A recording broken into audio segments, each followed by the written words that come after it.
Alright, hello, my name is Marcus and welcome to part 11 of 5 games I have played. Boy, that's a lot. Today we have a very middle of the park sort of games today. I think that's safe to say, right? Middle of the park. So let's just start it off with Virus, a little card game which is all about trying to kill your opponents or just... Well, no, it's about being the last one alive. By having three different color organs. No, it's 4, sorry, it's 4 organs. Yellow, red, blue and green. Having one of each color organ, which kind of corresponds to part of the body, and then having those all 4 in healthy condition, and then you kind of win the game. It's a 5 out of 10. It's fine. If they brought it again to a game meet, I would say fine, we can play it again. It's perfectly fine. You have some cards that have abilities, so you kind of use that, swap some organs around, put it down. It's very Uno-esque, it's very much take that-ish. Because then you have, you know, what's it called, viruses or whatever to attack different parts of your body. So you have a green organ, which I think was the heart. Well, I have this thing that's your heart disease, or the blue one is the brain, or yellow one was the bones, and the red one, what the hell was the red one? I can't remember. Doesn't matter. Maybe the red one was the heart and the green one was the liver or something? That doesn't make any sense. Lungs? One of them were the lungs and then one of the heart. But anyways, then you attack it with these diseases, viruses, whatever. And you have medicine to try and cure it, so you can be healthy and have all 4 organs healthy. And then there's like multi-one, which is the entire body, both in like an organ and also your disease, which just attacks everything, cancer. And it's kind of made to be funny, but it's also at the same time like very serious. And obviously this was a game that was bought in 2020, 2021 and hasn't been played until now recently. It's fine. As I say, it's a 5 out of 10. I would play it again. It's fine. It's short. It's take that. Very lucky, like if you drop the right organs, that's a guaranteed win. But still, I think I won based on a little bit of skill, based on the fact that I saved up my cards, hope for the right thing to happen, and then attacked in a certain way. So it's not 100% lucky, because I did win by putting down a tactic and being lucky enough that the tactic worked. It's not lucky, but I was just lucky. Yeah, this is a 5 out of 10 then for that one. Timeline. This was actually, it's a very knowledge thing. It's another 5 out of 10 for me. It's fine, I would definitely play it again. You kind of have 4 cards on your hand, which is events in the history of the earth, and then you have one that's starting off. You flip over, it's the American Revolution, and I start off and I have the invention of the telephone. So on which side is that going to be? And you're flipping over and there's a date on it. It's fucking American Revolution, that's 1775, and the invention of the telephone is in early 1800s, I think. Maybe I'm wrong, maybe I've failed that one, I can't remember. Can't fucking remember. Nah, the invention of the telephone, that's way later. In 1925 they're still using freaking the telegram and stuff. So it's way later for the invention of the telephone. That might not be until 1930s maybe. Or maybe I'm remembering my history incorrectly. Anyways. So it's a challenge of remembering when the history. Sometimes you're lucky and you have like the extinction of the dinosaurs and no one else has anything beyond the year 1000 and you're like, that's an easy one to place. You kind of want to get the hard ones out of the way first, because then maybe you know it's around the 1800s, and then you have one that's 1900s and one that's 1700s. Okay, it has to be in the middle of those. And you remember it incorrectly, it was actually 1902 and this one was 1900, so yeah, too bad. Because if you guess incorrectly, you just draw up a new card. Rather than just getting rid of the card, it's all about getting rid of your card. I don't know if I'm spending too long on this one, because it's so simple. You just have 4 cards, get them in historical act or historical order, and then you win if you get rid of all your cards. It's a very close game usually. We usually always kind of finish within the same round or one round. Oh boy! Oh, one round later. Yeah, it's a 5 out of 10 again. It's perfectly fine. I'll play it again. It's fine. It's quick. It's very fine. Alright, Kanagawa. It's all about painting.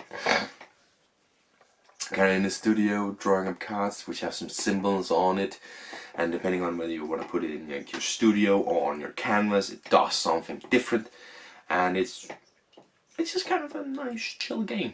I read the rules incorrectly, so we played around 5 rounds too many because you had to end at 11 cards and I had like 15 or 16, so but yeah, it's fine. It's actually a fun game about putting on your paint cans. It's again, this here 5 games I've played here is probably going to be reminiscent with the word it's fine. It's perfectly fine. I'm actually going to give this one a 6 out of 10. Just because the components and the artwork lift this one way higher. You really get into the theme of you are painting and you are getting better at painting and you're trying to do a whole bunch of stuff, and it's very peaceful and it's very nice. And therefore I'm going to give it a 6 out of 10. Gameplay's fine, kind of waiting for it to fill out, or sometimes your opponent grabs some cards you wanted and then you just left with the rest or whatever. It's fine, it's good. I think the 2 other ones were fine, this one is good. That's a 6 out of 10 for Kanagawa. Next one is Cacao. All about this moving in tiles to create something in the middle, and then something happens. You either get to do the actions or you place a new tile or whatever, and then all about where your workers are and stuff. It was just a good game. We kind of played it mostly because there was an auction going for it. We kind of wondered, do we bid on it or not? And we kind of reached the conclusion that this is a good game, and we like it, and we'll definitely play it again. I think this, obviously the other ones, I will search to play this one again. But the thing is, I was not going to put it in my collection. So, this is going to actually get a 7 out of 10 for me. So upgrading up to 7, kind of high middle, right? Because it was good, and I will definitely search to play it again at some point. Just not in my collection good. It was fine. Putting out tiles, Phil Walker Harting, very close game, a lot of different moving parts, and again you realize you have to do a whole lot of different stuff to try and win. Some things are way better than other things, so yeah, it's I lost by 1 point actually, but it's just, I think the thing that kind of drags down is the thing which there are clearly things that are better. When you moving up the water, fucking OP, you need to do that shit. Other things aren't as important, but yeah, definitely need to move off the water. If you don't do that, you're lost. So yeah. And the last one, pictures. Kind of a challenge to form out a picture and try and have people guess it. I really like this one because obviously something like Dixit, if everybody guesses it, it's not a punishment. That's really good. You've done really good. And therefore I way prefer this over something like Dixit, because you can just really try and do it as good as possible, but it's really fucking difficult. So yeah. You just get more points for that. So I think it's nice, it's really awesome, it's sort of cooperative, sort of not, because at the end whoever's done it best obviously wins. But I really like this game. It's another 7 out of 10, I think. I'm not going to go in collection, but we've played it a couple of times. Definitely want to play it again. It's really fun to try and make, you know, these different pictures. And sometimes it's very obvious, and some other times somebody goes, oh shit, I made the wrong thing. Like I've had more than once where I've looked and I said, that is so clearly this thing. And it's like, oh, it's this thing. What? What's wrong with you, man? I've done so many things. And other times you're sitting there like, oh shit, okay, this is kind of good. Nobody guessed it. Great. I did that with a plate or something. Nobody guessed what I made. I'm just sitting there like, it's fair enough. Okay, shit. But it's a really fun game, and just like Cacao, I'll definitely play it again, but I don't think I'll add it to my collection, so another 7 out of 10. That's another freaking part of 5 games I've played done. And you know what? Right now on my list, there's only 1 game.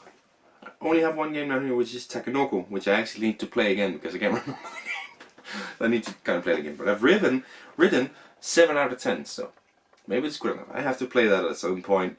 But yeah, right now there's only 1 game on my list. For the first time ever, I can't make a guarantee a part for next Monday. I can't guarantee that I play 4 new games and Takenoko. So, what the hell am I going to do on next Monday? Well, I guess I'll just have to do a review. Because obviously I said that in Casting Shadows review, that I would ever do Evolution New World or Flamecraft on Wednesday. And whichever one I don't do on Wednesday is going to be done on Monday.